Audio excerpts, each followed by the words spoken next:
Então vamos lá, né, pessoal? Reações de complexação, tá? Então, complexação. O que seria a formação? O que seria um complexo dentro da química, né? Então, um complexo é o seguinte: vou pegar como exemplo aqui o sódio. Então, vamos supor que eu tenha lá o sódio proveniente do NaCl, certo? Então, isso aqui está sólido. Vamos supor que eu faça a dissolução do sódio em água. Então, eu vou ter o Na+, tá? Aquoso, mais o Cl-, aquoso, tá certo? Esse sódio aqui, aquoso, esse cátion sódio aqui, ele é rodeado por moléculas de água, certo? Então, se eu vou apagar o resto aqui, eu vou deixar só o sódio, tá? Então, se eu chamar as moléculas de água, por exemplo, se eu escrever a molécula de água dessa forma simples aqui, tá? Vamos supor que eu escreva ela dessa forma simples aqui, tá? A parte negativa dela está voltada para cá e a parte positiva dela está voltada para cá. Então, as moléculas de água elas rodeiam o sódio, certo? Voltando a sua parte negativa para o sódio, né? Essas moléculas de água que ficam próximas do sódio, né? Elas formam o que a gente chama de esfera de hidratação, né? Esfera, né, de hidratação. Tem alguns livros que chamam primeira esfera de hidratação, tá? Essas moléculas elas não estão fixas, né? Eventualmente elas podem ser substituídas por outras, né, moléculas que estão aqui, né? Então ocorre a substituição. Então elas não estão fixas, certo? O sódio ele é um metal da família 1A, então o número atômico dele, né, é 11. A gente teria a distribuição eletrônica dele no caso, né? Então a gente teria um S2, 2S2, 2P6, né? 3S1, certo? Então o cátion sódio ele vai perder esse 1 elétron aqui, formando um átomo, um íon na verdade, né? Que tem o nível 2 completamente preenchido. Então ele se assemelha a uma esfera. Tá? As moléculas de água, né, frente a esse orbital esférico, elas se aproximam um pouco, né, o que justifica a formação de uma esfera de hidratação. Tá certo? Agora, já o cobalto, por exemplo, vamos supor que eu tivesse a seguinte situação: cobalto é um metal de transição. Tá? Vamos supor que eu tivesse isso aqui, cloreto de cobalto, certo? Cloreto de cobalto em solução, ela vai liberar o cobalto mais 2 mais o Cl-, tá certo? Ambos aquosos. Então, novamente, eu vou focar só no cátion. Então, vamos pegar o cátion cobalto aqui. O cobalto, a distribuição eletrônica dele, né, o número de prótons dele o número atômico dele é 27, né? Então, de fazer a distribuição eletrônica do cobalto seria 1s2, né? 2s2, 2p6, certo? 3s2, 3p6, 4s2, 3d7, tá certo? Então, por questão de energia, né? A camada de valência, que é a camada 4, ela é preenchida antes. Mas quando o cobalto perde 2 elétrons, ele vai perder justamente na camada de valência mais externa, tá certo? Então, eu vou retirar esses 2 elétrons aqui. O que eu vou ficar? Eu vou ficar com o nível 3 não completamente esférico, porque o orbital D, que é mais difuso, né, ele não vai estar completamente preenchido, tá certo? Isso vai fazer com que a distribuição eletrônica da camada de valência do cobalto fique um pouco mais difusa, a nuvem eletrônica fica um pouco mais difusa, o que permite um pouco mais a aproximação da água quando ele está em solução. De maneira que o que vai acontecer é que o cobalto, vamos supor que cobalto mais 2, Então, as moléculas de água, na hora que elas se aproximarem, elas vão conseguir se aproximar mais. Se aproximando mais, elas vão estabelecer um tipo de ligação, certo? Que em muitos casos se assemelham a uma ligação, uma mistura entre a ligação covalente e uma ligação iônica. Vamos imaginar que aqui tem um plano, vou chamar de plano, né, π, certo? E aqui eu tenho um eixo que corta perpendicularmente esse plano π. Então aqui eu tenho 1, 2, 3, 4, 5, 6 moléculas de água. Né? Aqui eu formo um octaedro, tá certo? Como se eu formasse aqui um octaedro. Não vou fazer a parte de baixo não, para não complicar muito. Então, isso aqui é um complexo, tá certo? Que é diferente do que eu mostrei inicialmente para o sódio. Né? No sódio, as moléculas de água elas não estavam fixas. No complexo, elas estão fixas porque é um tipo de ligação química, tá certo? Então, o complexo ele é formado entre um cátion, né?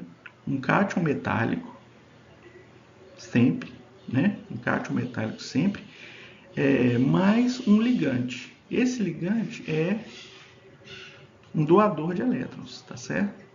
Ele pode ser uma molécula de água, ele pode ser um ânion, ele é sempre um doador de elétrons.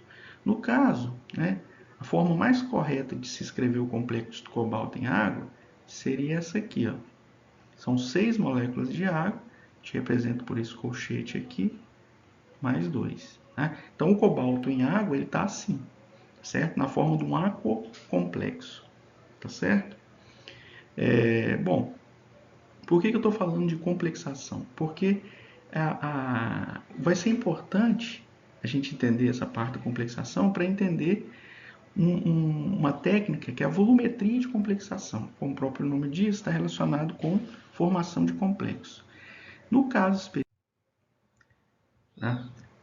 O EDTA vai ter uma estrutura mais ou menos assim. Ó. Vou colocar aqui melhor. Tá?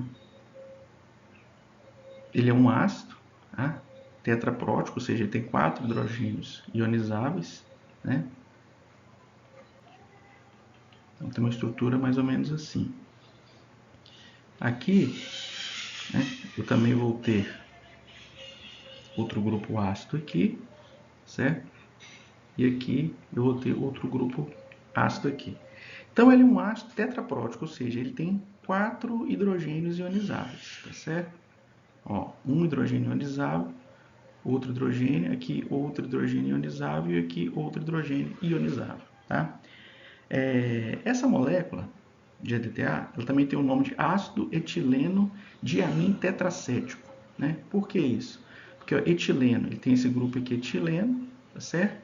Diamim, por causa das duas aminas, e tetracético, porque é como se ele tivesse 4 ácidos acéticos aqui, tá certo? Bom, quando esse ácido ele perde esses hidrogênios aqui, né, obviamente que aqui eu vou ter que ter cargas negativas. Tá?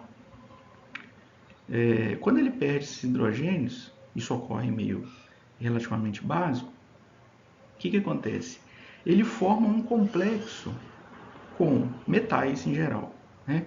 E especificamente também com cálcio, né? Ou com magnésio mais 2, tá certo? Então ele forma esse complexo aqui. Como que ele forma um complexo? Um complexo é chamado complexo quelato, tá certo? Por que quelato? Quelos, que vem de garras do grego, né? Então ele forma um complexo, tá certo? Por exemplo, com o cálcio, né? Então ele vai ter aqui esses pontos de coordenação. Na verdade, ele vai ter 6 pontos de coordenação, né? Os 4 hidrogênios mais os 2 nitrogênios, que também tem pares de elétrons aqui, né? Para poder realizar a coordenação, tá certo? Bom, na verdade, né? O complexo, depois de formado, ele tem mais ou menos essa expressão aqui, ó. Né? Então, ele vai ter aqui, ó, nitrogênio, certo? Aqui eu vou ter, né, um plano que no caso anterior, né, do caso do cobalto, eu chamei de plano π, tá certo? Tá? Aqui o cálcio vai ficar nesse meio aqui, ó, de maneira que aqui eu tenho a interação do nitrogênio, né, tem a interação desses dois oxigênios aqui, mais os outros oxigênios, tá certo? Que vão vir aqui, ó. Tá? Não. Que vão formar aqui esse eixo axial aqui. Tá? Então aqui é como se eu tivesse um plano, tá certo? E esses dois eixos axiais aqui. Ou seja, um ligante, ele dá conta das 6 posições de coordenação. Então, por isso que é chamado um complexo quelato. Tá certo? Bom, por que isso é importante? Né? Isso é importante pelo seguinte, né? A reação de complexação é uma reação, de certa forma, que também está em equilíbrio, só que uma reação muito favorável de ocorrer, ou seja, o equilíbrio é muito deslocado na formação dos produtos, tá certo? E aí, complexo, cálcio EDTA, vou poder escrever assim, por exemplo, ó, EDTA, supondo, né? Mais cálcio, mais 2, então esse complexo ele está em equilíbrio, certo? Ele vai estar em equilíbrio aí. Ou seja, quando eu falo que tem equilíbrio, certo de equilíbrio aqui. Só que ele está muito deslocado na formação dos produtos. Tá? Da mesma forma, eu tenho a formação do complexo com o magnésio também. Mais 2. Não problema nenhum. Tá? E o que vai acontecer? Como essa formação é muito estável, tá certo? Isso é criado um método de análise de cobalto e magnésio baseado nessa reação de complexação. Tá certo? E como que isso é operacionalizado? Certo? Então é o seguinte, o cálcio e o magnésio não formam um complexo só com EDTA, né? Eles formam com outras moléculas também. Então como que é feita a medida complexométrica, para determinar cálcio e magnésio? Então na bureta, eu vou ter, por exemplo, EDTA. Tá? Vou ter o EDTA. E no Erlenmeyer, eu vou ter, inicialmente, supondo cálcio mais 2 e magnésio mais 2. Certo? Eu posso ter os dois, posso ter uma mistura dos dois ou um dos dois só. Certo? E o meio, vamos trabalhar inicialmente, vamos supor que o pH está baixo. Por que o pH precisa estar baixo? Porque, como eu falei, o EDTA é um ácido. E o complexo é formado com a fase completamente desprotonada desse ácido. E isso só vai ocorrer em meio básico, né? Vamos trabalhando em pH 10 por enquanto. Em pH 10 eu vou ter esse EDTA aí desprotonado, então passível de formar a complexação. Então, o que acontece? Toda volumetria precisa ter um indicador. Então nessa não vai ser diferente. Aí o que eu vou fazer? Antes de iniciar a reação, eu vou adicionar um composto, né, um indicador. Em pH 10, o composto ele é o mais indicado, né, para servir como indicador, é um composto chamado eriocromo T. Eu não vou escrever a fórmula dele aqui, mas basta que a gente saiba que o eriocromo T também forma um complexo com cálcio e magnésio. Então eu vou adicionar, vou chamar de IN. Tá? IN. Então eu vou adicionar isso dentro do meu Erlenmeyer, em pH 10. O que vai acontecer? Se realmente tiver cálcio e magnésio, tá, dentro do meu sistema, vai formar um complexo e esse complexo vai ter uma cor. Né? A cor característica desse complexo é um violeta. Né? Como você tem até um vídeo no canal aí, né, mostrando exclusivamente essa prática aí. Então a cor do complexo, né? Então vou colocar aqui, ó, vou colocar IN, né? Mais, que é o indicador, mais cálcio. Vou fazer melhor. Em vez de eu colocar o cálcio, eu vou colocar M. E o M vai representar ou o cálcio ou o magnésio, tá certo? Quando eu tiver a formação desse complexo aqui, a cor vai ser, né? A cor vai ser um violeta, tá? Certo? E quando esse indicador estiver sozinho, a cor dele é azul. Então, o que vai acontecer? Como que a prática se dá? A prática se dá da seguinte forma. O EDTA forma um complexo mais estável tanto com o cálcio quanto o magnésio. Então, o que vai acontecer? Quando eu adicionar EDTA aqui, dentro desse sistema, e esse sistema, por hipótese, ele vai estar como? Né? Ele vai estar violeta, porque vai ter cálcio ou magnésio aqui. Quando adicionar EDTA, o que o EDTA vai fazer? O EDTA ele vai deslocar, né? Ele vai deslocar o metal, tá certo? Então, o EDTA ele vai deslocar o metal do complexo que foi formado, tá? De maneira que, na hora que eu colocar o EDTA lá, como ele vai deslocar o metal, o que vai acontecer? Vou colocar o EDTA aqui, ó, vou adicionar ele ao complexo, tá? E ele vai deslocar o metal daqui. De maneira que vai formar o complexo EDTA metal, que pode ser cálcio ou magnésio, ou os dois têm a mesma cor, e eu vou deixar quem livre? O indicador. Tá certo? Olha que interessante. Então, quando o indicador estiver livre, a cor dele é azul, e eu vou saber que o ponto final foi atingido. Por quê? Porque o complexo DTA cálcio e DTA magnésio é incolor. Tá certo? Essa é a vantagem dele. E ele é muito estável. Então, quando esse meio aqui começar a ficar azul, eu sei que o ponto final está sendo atingido. Eu vou agitando o Erlenmeyer. E aí, ó, vai ter um momento que o meio vai ficar todo azul. Tá certo? Quando o meio ficar azul, o que eu vou ter no meio? Esse indicador livre. Tá certo? E se o indicador está livre, a quantidade de EDTA que eu adicionei, ela é suficiente para reagir com todo o cálcio e magnésio. Só que o problema é o seguinte, ela vai reagir com o cálcio e o magnésio igualmente, tá certo? Então, o volume que eu gastar aqui vai ser um volume gasto para titular tanto o cálcio mais 2 quanto o magnésio mais 2, tá certo? Mas aí eu tenho uma estratégia. O que eu faço? Eu faço o seguinte, eu vou trabalhar agora em pH 12. Por quê? Porque em pH 12, o magnésio, né, ele vai estar na forma de hidróxido, porque o KPS, né, aí já a precipitação, né, o KPS do hidróxido de magnésio é atingido. Então, forma o hidróxido de magnésio, o magnésio se precipita, e aí eu tenho quem só no meio? O cálcio, tá certo? E a prática vai ser a mesma coisa. Só que aqui eu vou usar um indicador que o nome dele é murexida, certo? É outro indicador, né? Já que o aerocromo não é estável em pH 12. E a murexida sozinha ela é vermelha, tá certo? Ela é vermelha. Quando ela se liga ao cálcio, né? No caso, ela vai formar um complexo da cor mais ou menos violeta. Que interessante, né? Vai formar um complexo da cor violeta. E o que acontece? A dinâmica é a mesma coisa, só que aqui embaixo, né? O que vai acontecer aqui na titulação? Então o meio vai estar vermelho, porque por hipótese eu vou ter cálcio, e aí eu vou adicionando, tá? Eu vou adicionando o EDTA, o meio vai começar a mudar de cor, e aí no ponto final o meio vai estar todo, né? Violeta, porque supostamente, né? Eu vou ter deslocado todo o cálcio do complexo, tá certo? E o meio fica violeta, que é a cor, aqui, desculpa, que eu coloquei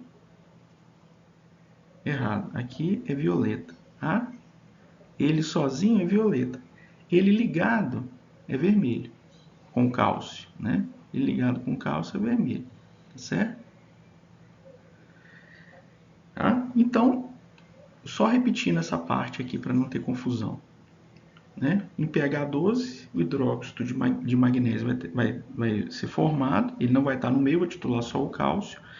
O indicador em pH 12, que é a murexida, sozinho ele tem a cor violeta. Quando se liga ao cálcio, ele tem a cor vermelha, certo? Eu vou adicionando EDTA até que a cor vermelha desapareça e eu tenho a cor violeta, que é a cor do indicador sozinho. Nesse ponto, eu sei que o volume gasto na titulação foi o volume gasto para titular somente o cálcio, tá certo? E como que eu faço as contas? Não é? Então, a parte das contas é muito simples, tá? Por quê? Como eu trabalhei em dois valores de pH, tá? Justamente para poder, né, fazer a especiação aí, né, do cálcio e do magnésio, então o que eu posso fazer nas contas? Nas contas, para ter o teor, por exemplo, né, vamos supor, ter o teor de carbonato de cálcio, né, em miligramas por litro, o que eu vou fazer? vai ser o volume gasto em pH igual a 12, que efetivamente nesse pH eu estou titulando só o cálcio, vezes a concentração de EDTA, porque a reação é 1 para 1, né? Olha só, aqui está com magnésio, né? Mas com cálcio é a mesma coisa. Vou colocar aqui M, tá? Representar metal. Então, a reação 1 para 1, então o número de mols de EDTA igual ao número de mols do metal, certo? Dividido pelo volume da alíquota. Vou colocar aqui a alíquota, volume da alíquota. Vou colocar só um VA, tá? Se eu fizer só isso aqui, eu vou trabalhar com a concentração em mol por litro. Só que eu quero em miligramas por litro. O que eu tenho que fazer? Multiplicar pela massa molar de quem? Do CaCO3. Estou querendo em termos de carbonato de cálcio. Só que isso aqui só vai dar em gramas por litro. Então, se eu multiplicar por 1000, eu vou ter o valor em miligramas por litro. Então, isso aqui vai sair em miligramas por litro. Tá? Beleza. Isso aqui vai me dar o teor de carbonato de cálcio em miligramas por litro. Já o teor de carbonato de magnésio em miligramas por litro, como que eu faço? Bom, é semelhante, né? O que eu vou fazer? Só que aqui, ó, eu vou ter o volume em pH 10, que eu titulo os dois, menos o volume em pH 12, que eu titulo só o cálcio. Isso aqui vai ser o volume gasto só para o magnésio.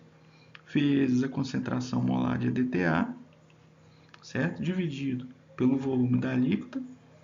Isso tudo aqui vezes a massa molar, só que agora do carbonato de magnésio, vezes 1000, tá certo? Isso aqui vai me dar teor em miligramas por litro.